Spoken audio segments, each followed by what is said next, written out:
Hey, FlimsyLunchTray here, and welcome to World Warships for this Friday edition video. I had some commentary down, and then I realized I said something wrong regarding the ship, so we're just going to start over. But in this highlight, we're going to be featuring the newish Tier 10 heavy cruiser, being a Spanish cruiser called the Castilla, here in World of Warships, being among the newer tech tree lines. And I'll have to say, out of a lot of the Tier 10 cruisers in the game, Castilla is probably rather... she doesn't really bring anything new to the table.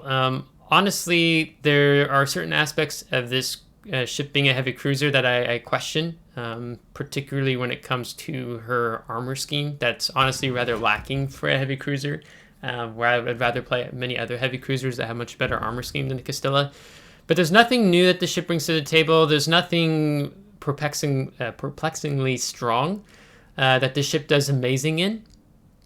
She's just really kind of average, and to an extent, I would say below average in the game here in World of Warships. Now, of course, it's just my opinion. This is my take. You are completely free to disagree with me. But I just have not enjoyed my time playing Castilla, and when I've tried to make the ship work. Castilla is a heavy cruiser with having 9 254mm guns. She's really meant to play mid-range to long range. As you can see, the conceal is 11.7. I think we've done a full conceal build here on Castilla, but there's just nothing that there's nothing amazing about the ship. Okay, the only thing that I would say that is, when you're just looking at the ship as a whole, as I torque my teammate, is that the 254mm guns do, the armor piercing is actually rather decent here on the ship.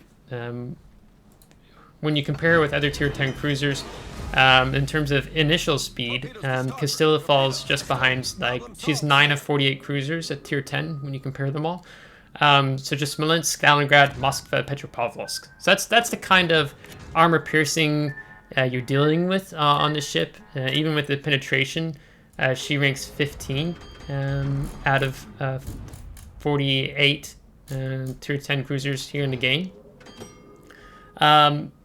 So let's get into talking more about the ship. So I'm going to kind of compare the ship a little bit more to other Tier 10 cruisers into the game to kind of give you a general idea and thoughts about it. And then I'll get more into the ship specifics here. To kind of explain why I don't really think this ship brings anything new to the table. It really feels that at times Wargaming tries to balance the ship around its gimmick button, the funny button being the burst fire that we have here. So what you're going to see here on this video, we're going to have a decent game here in, we're in randoms. We're going to have a decent game here with what hydro I have remaining. It's a 5-kilometer hydro. We're trying to push in here on the Yu Yang. Unfortunately, some of my shells are going to clip the island just as my hydro goes down, but we'll evade his torpedoes. As we're trying to get this Yu Yang killed, I don't want him to get away. It'll be nice if our team is able to take him out, which it will happen. But we're also going to lose a lot of hit points in the process because, as I said a little bit ago, this is a mid to long range cruiser. She's not a brawling cruiser. Yes, she gives you torpedoes, but you really shouldn't be jumping to that as an idea or reason. Oh, I've got hydro, I've got torpedoes, so then it's a brawling heavy cruiser here in the game. No, certainly not. I would feel more comfortable with Salem, as an example, playing close to mid-range than I would with Castilla. So this ship is kind of bleh. I mean, maybe I would even compare it to being bleh, kind of like Yodo. You know, Yodo, you kind of rely on torpedoes to get your damage in the game, otherwise it's not really strong. So when we talk about more of how this ship compares with other ships in the game, you know, we could talk about, in terms of general, well, what about her health pool? How strong is her health pool here in the game? Well, she ranks 26 out of 48 cruisers in terms of how much hit points that she gets. We talk about her concealment. Her concealment places, find it here on my screen. I just had it, 33 out of 48. Detectability by air, as an example. Well, she ranks bottom out among all 48 of 48 in terms of detectability by air of all tier 10 cruisers. Isn't that amazing? Where in the heck is Stalingrad? Wow, Stalingrad's at 46 of 48. And then, you know, if we're talking about her AA, well, what about her AA strength in the game? Well, is it decent at least? No. She places 33 out of 48. When we talk about her main battery, you talk about armor piercing damage per minute, she ranks 31 out of 48. Her high explosive damage per minute, she ranks 27 out of 48. And then her Sigma, I want to make sure I make mention of that, is 63 vertical, sorry, that's vertical dispersion. Her Sigma would place, where'd you go? I know you're here on the screen, Castilla. The ship is on fire. I don't see Castilla in the lineup here.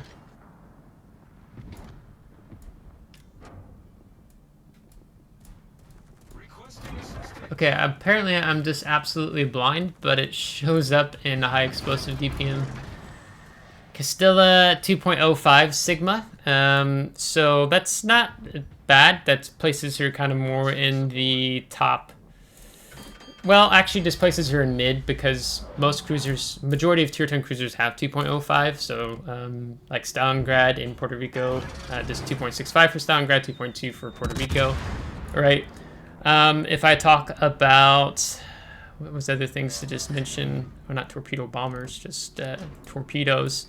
Her torpedo damage per minute, which again, this isn't a torpedo cruiser, it'd be 18 of 48. So this cruiser just as a whole in World Warships, she just doesn't offer a lot, honestly, in my opinion. I think if Castilla was to be better and more playable, what does it need? I would say it needs stronger armor. So her bow and stern plating is 25mm, which means anything with guns 358mm or higher will overmatch. Her upper belt armor along the hull of the ship is 30mm, so that means anything like with 4 and 31 or higher will overmatch. Then it drops down to 40mm on the bottom. The Castilla is quite a decently large size cruiser. I think they said like her hull, or the side, not the hull. Yeah, I guess the hull is quite similar to Napoli, apparently.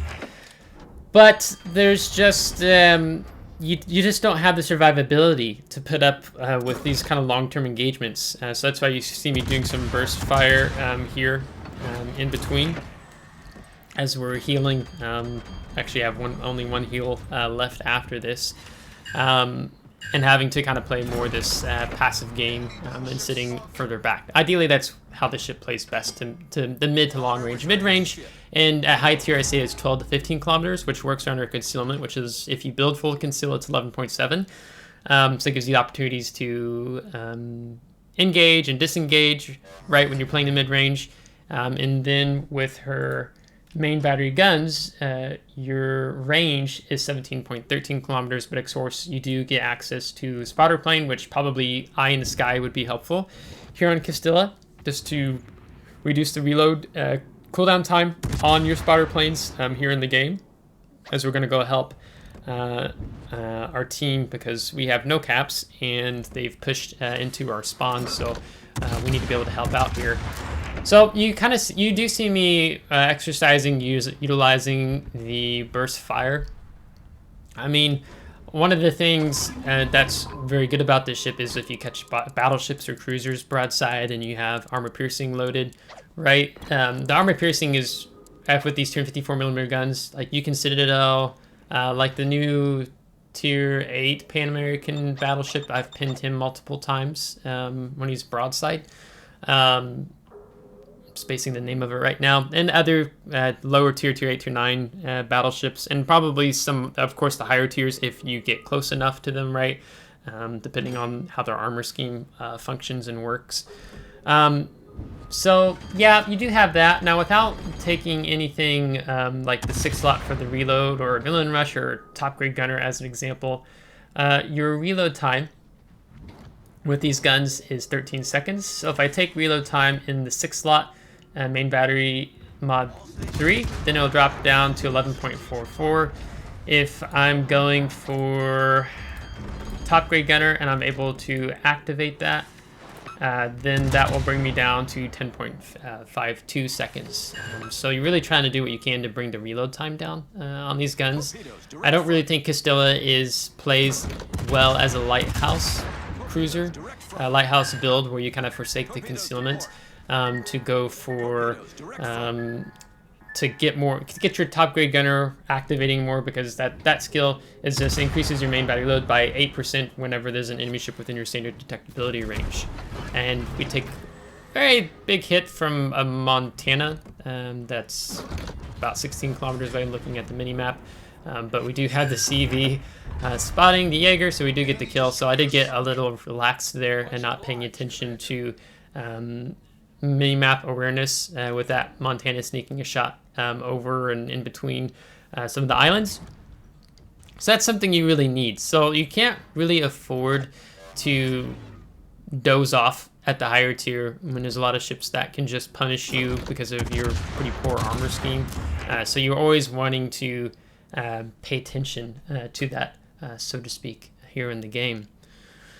So what does the ship get in terms of armament? Yeah, you get your 254mm guns with the high explosive and armor piercing. The high explosive and armor piercing, checking a little more of the statistics here. The armor piercing does max amount of damage of 6,150. The high explosive does 3,450 with a 16% chance of starting a fire without taking any combat signals or demolition expert on the commander. Your torpedoes, you get 2 racks of 5 on the ship. They have a 106-second reload time with a range. I'm gonna make sure I don't get this wrong. 8 kilometers. So really, you're only using that if you're pushing in on something more aggressive, or maybe there's a ship chasing you and you're kiting away, as an example as well. And Yorktown is being awesome and helping us out here to continue to cap with the Montana pushing in, because the thing with Castilla, like, I have no confidence in Castilla's armor scheme and going up against one of the oldest battleships in the game, like being the Montana with her 12 4 and 6mm guns. Like, I just don't have any confidence. Like, is he gonna maybe overmatch me through my bow and citadel me? Am I actually gonna be angled enough? Is he gonna shoot my superstructure and just completely wreck me? This ship doesn't inspire a lot of confidence when you begin to push in beneath the mid-range, getting underneath that 12 kilometers and further in on other battleships here in the game. But in addition to that, you also get your not ship-based airstrike ASW, which has an 8-kilometer range. So they're okay. They do 4,900 damage. There's 2 bombs per plane, so then there's per attack there's 1 plane, if I read that correctly. And then that takes us into the burst fire consumable, which you just again you kind of see us frequently using here. So the reload time would be 28.5 seconds. You'd have to wait depending on Adrenaline Rush and Top Gear Gunner, all that kind of jazz. Where your interval between individual shots is 1.2 seconds. So you just get 2 fires, quick salvos, and quick progression. And just number of bursts in a series 2. 3 might be fun, but that might be a little overpowered since it's not like a super ship or something like that, right? So you're just always trying to be mindful in how you position yourself and utilize your concealment, utilize your weaponry, utilizing the main battery. You kind of see we're quite making frequent use of it. Now my goal is to try to sneak in behind this other part of the island here on the left, as we're kind of turning into that. So I mean, even being kind of bow in, or not fully bow in, but angled in, we took 14,000 damage. So you can see why I was panicking, wanting Yorktown to drop smoke for me. The ship, it just doesn't employ a lot of confidence because you will just get smacked around. Like, it's kind of like if you mess around, you will certainly find out that's how Castilla works. So we're going to use the burst fires to go behind the island here, hoping that the salvo will just impact the island, which it does. So we've been definitely harassing the Montana, and that's just been trying to be wise in how we're doing so. In terms of her consumables, you have your standard damage control party. There's nothing amazing different there. You have your repair parties. Now, without taking Superintendent, you get 3. So I believe Superintendent is definitely worth it. So you go up to 4 repair parties and then 4 hydros and 5 spotter planes, which unless you take the eye in the sky, you likely won't burn through 5 spotter planes, right? Let alone 4, unless you're just trying to use it right off at the start of the game. Your spotter plane, you know, it's 100-second action time and a 240-second cooldown time without taking anything that would help lower the cooldown time on that. And then your hydro is pretty standard. It's just a 5-kilometer detection of ships and 3.5-kilometer detection of torpedoes. So, you know, I mean, I would gladly say if, you know, they're trying to balance the ship more, I would gladly give up the funny button, the burst fire, if that meant getting more armor on Castilla. It's just too weak. Yeah, it's just too weak for being a tier 10 cruiser that has the worst air detect among all tier 10 cruisers. I mean, even outshining the Stalingrad in a game where we're being spotted by CVs, just wrecks a lot of cruisers here in the game.